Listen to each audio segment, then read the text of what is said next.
So this is a video about CloudWatch alarms and the difference between these two courses of action which you can specify.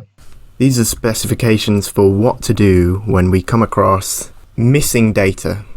So a bit of background first. This is a data point. And this is a CloudWatch alarm. And the idea is alarms in CloudWatch can be used to monitor metrics. These are the way you monitor metrics. So every data point is going to have a value. So there you can see that they all have these varying values. Some of them are higher than others. I'm representing this visually. It's obviously not going to be like this, but it gives us something to grapple with. And there's going to be a threshold. Here it's a static threshold, so it's just a single line, which is a value that you care about being crossed or not.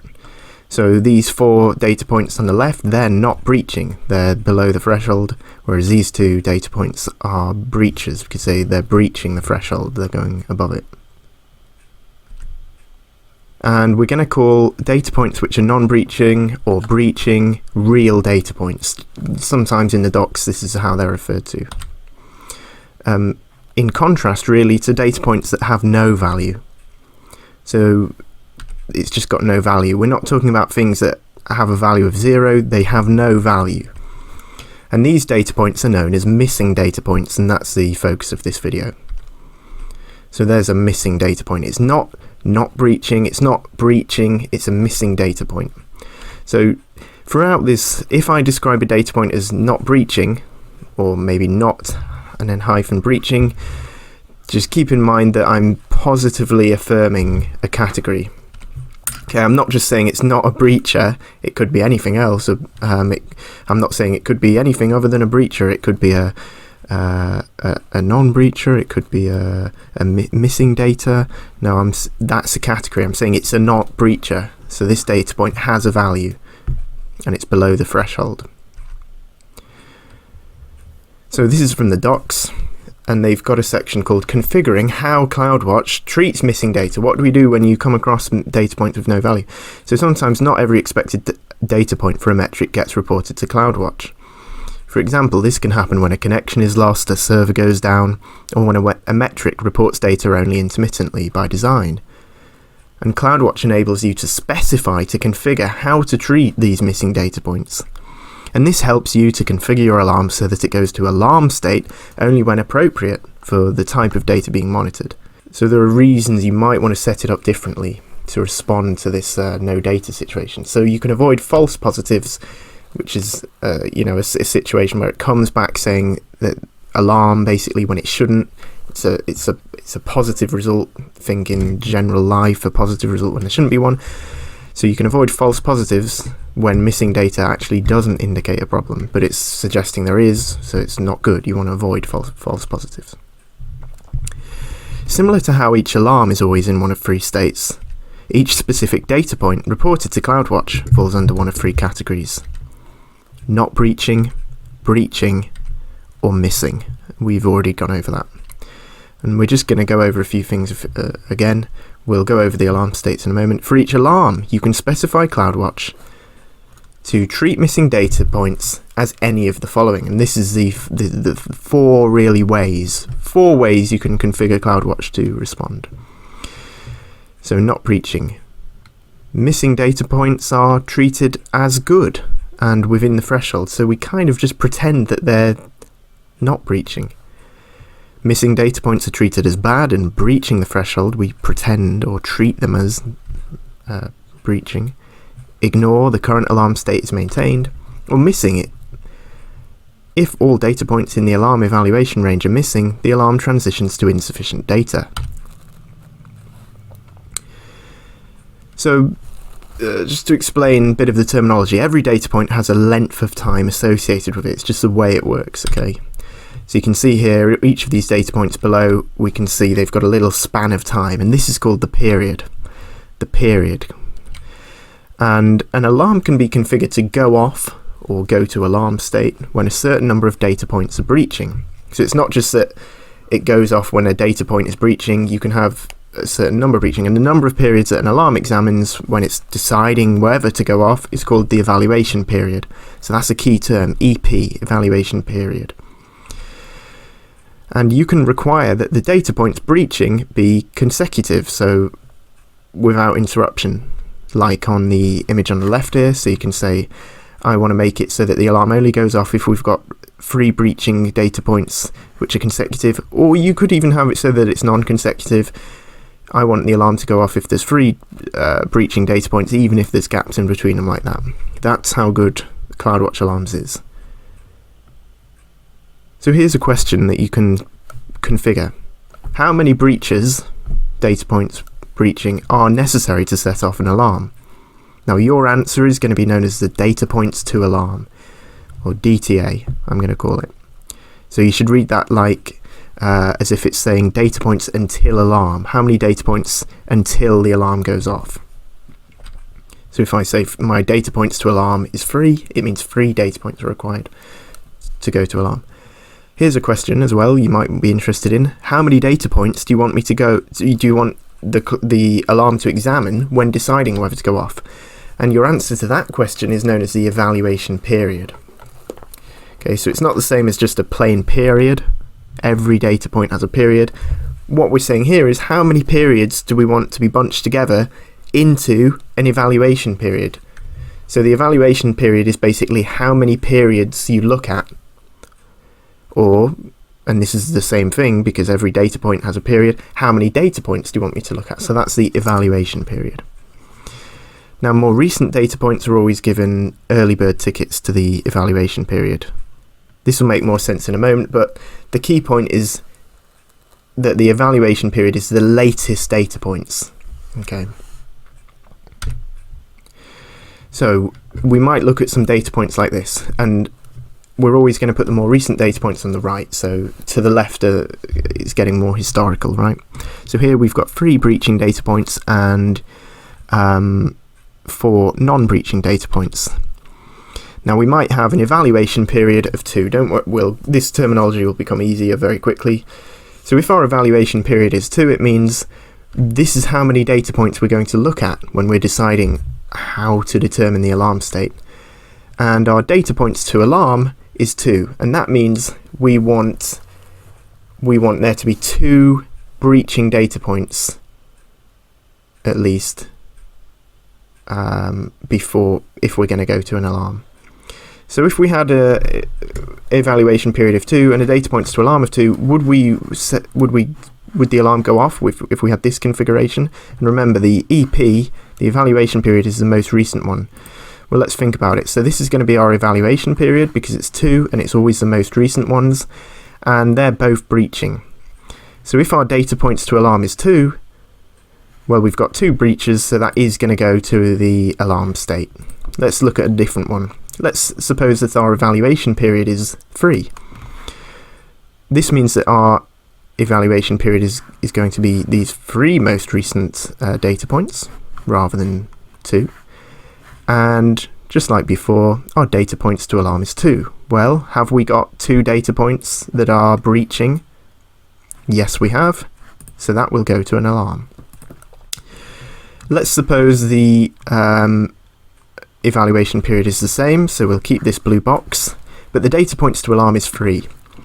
Well, that means 3 data points are required to be breaching to go to an alarm. We haven't got that in our EP here, so that alarm will not go off if we have those settings. Here's another example to really get this understood. Let's suppose the evaluation period is 5.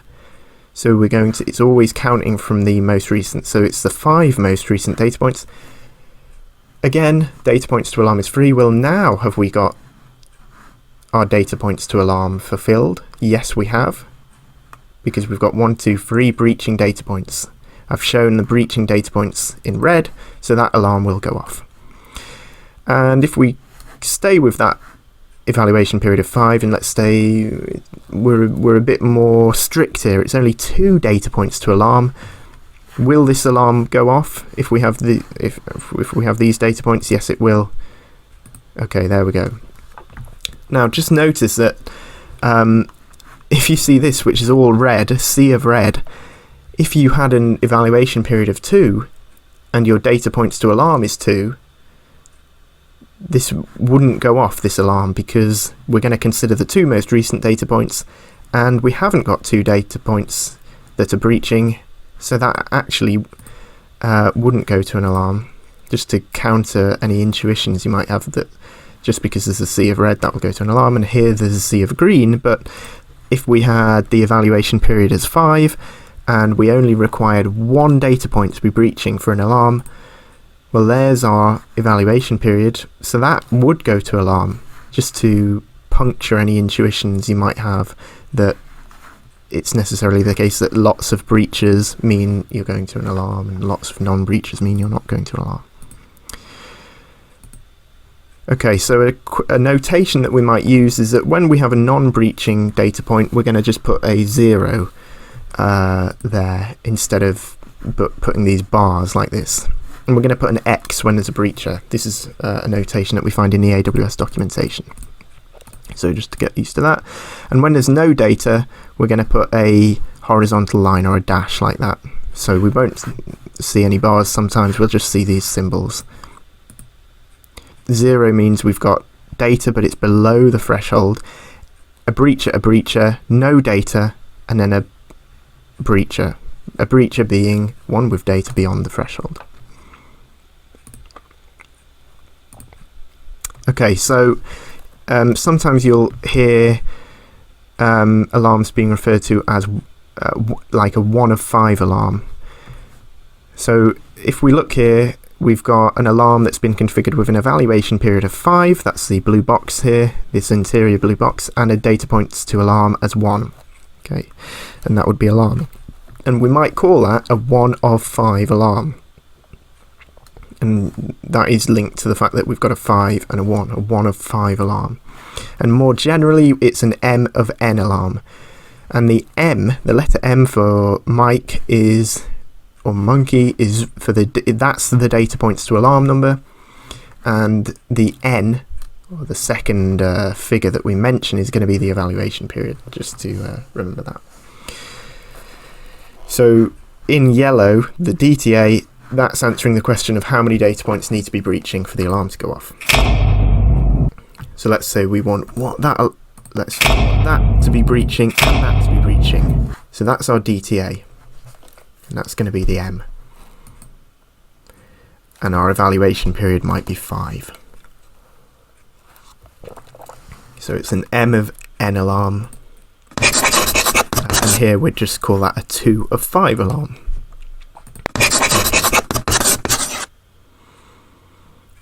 So the first number, is the M, right. So one more thing we need to know before we get into it, this discussion of how we treat missing data on CloudWatch alarms.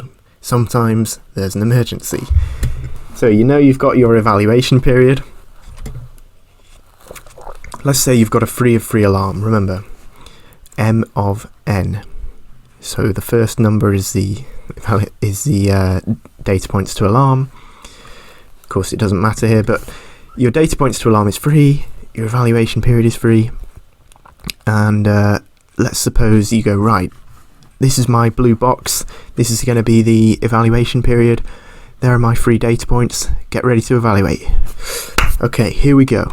First one, that's got data, it's below the threshold. Okay, next one, that's got data and it's above the threshold. A third one, our final member of the evaluation period, damn, it's got no data. What do we do? How do we deal with this? I need to put it into a state, my alarm. What am I going to do? I need to evaluate 3 data points. My evaluation period is 3. I've only got 2 to work with. Get me some data points. Get me some data points. I think that shouldn't be there. So we're panicking, and in these emergencies, we bring in the ER, the evaluation range. Okay.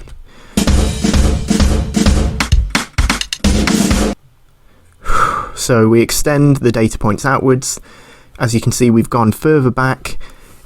Historically here, as we move to the left, we're going back, and thank heavens these have data, these data points, these two have data, and they happen to be non-breaching.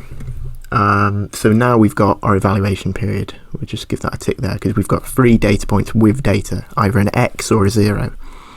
Now it could be that maybe the 2 that we came across in the evaluation range, the ER, were we had a breacher and a non-breacher. Okay, so let's suppose that's the case. What would the alarm state be?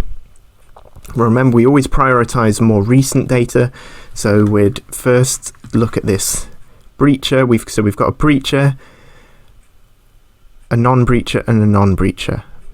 Now our data points to alarm is 3. Have we got 3 breaches? No, we don't, so that alarm would go to OK state. But the point is, the evaluation range gives us a second chance to examine an evaluation period.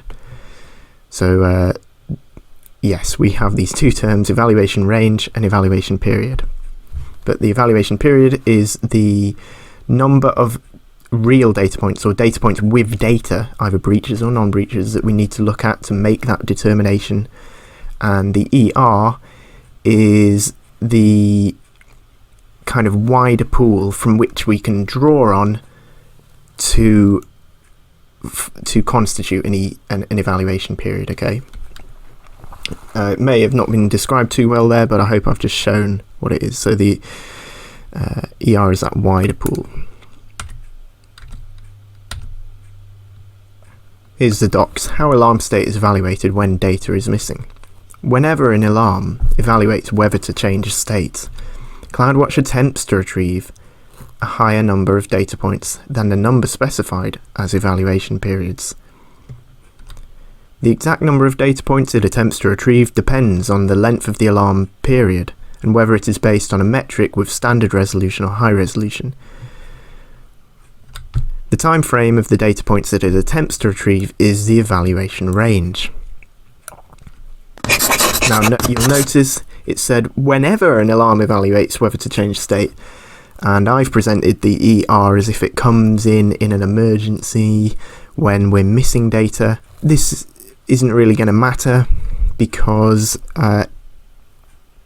even if strictly we're always using the evaluation range, if we do have enough in the evaluation period, it won't make any difference anyway. But yeah, technically I think we're always using this ER.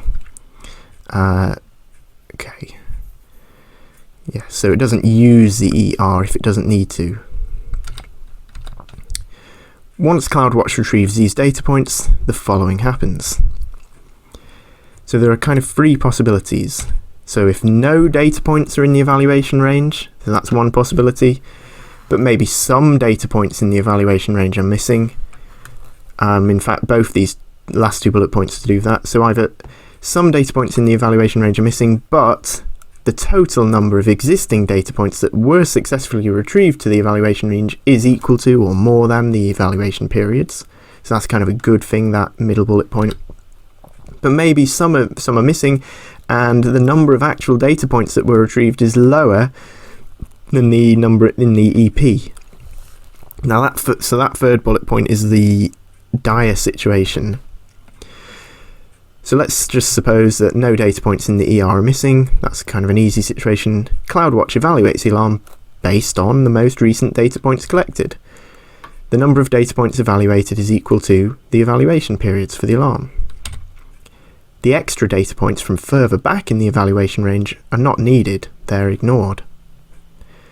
Okay, this 2nd bullet point, we're kind of successful when we go to the rummaging around in the ER, like in the example I showed.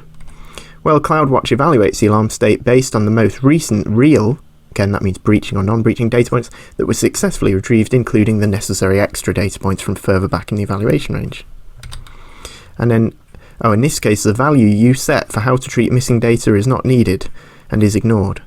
And when they say the value you set for how to treat missing data, they're referring to these 4 possible, I'm going to call them the 4 possible courses of action, which we'll get to in a moment.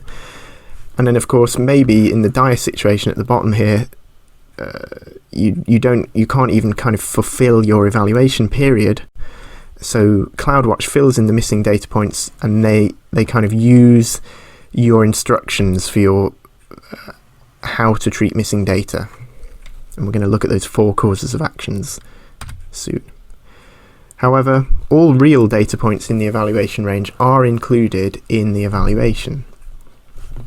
So that's interesting. Why does it have to tell us that? There's obviously going to be a sense in which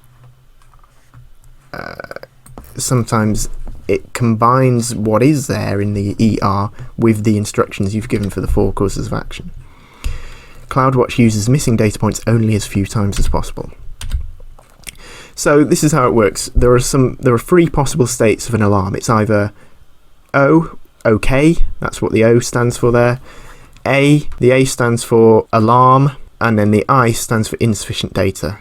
Okay. So there's kind of a good state, a bad state, and then a sort of neutral state. But it's some people find it very annoying when it's in insufficient data. And similarly, the data points can have 3 possible states. It's either breaching, not breaching, or missing. In what follows, I'm going to be using the term scramble, and I just mean in the same way you might talk about scrambling jets. It means there's an emergency, they have to quickly go and retrieve them. So I'm using it in the sense of retrieval out of the ordinary. So you might say we need to scramble the jets, and I'm going to say we need to scramble some data points. Just mean retrieve them. So the 4 courses of action. We're told for each alarm you can specify CloudWatch to treat missing data points as any of the following. Not breaching, missing data points are treated as good and within the threshold. Breaching, missing data points are treated as bad and breaching the threshold. Ignore, the current alarm state is maintained. Missing, if all data points in the ER are missing, the alarm transitions to insufficient data.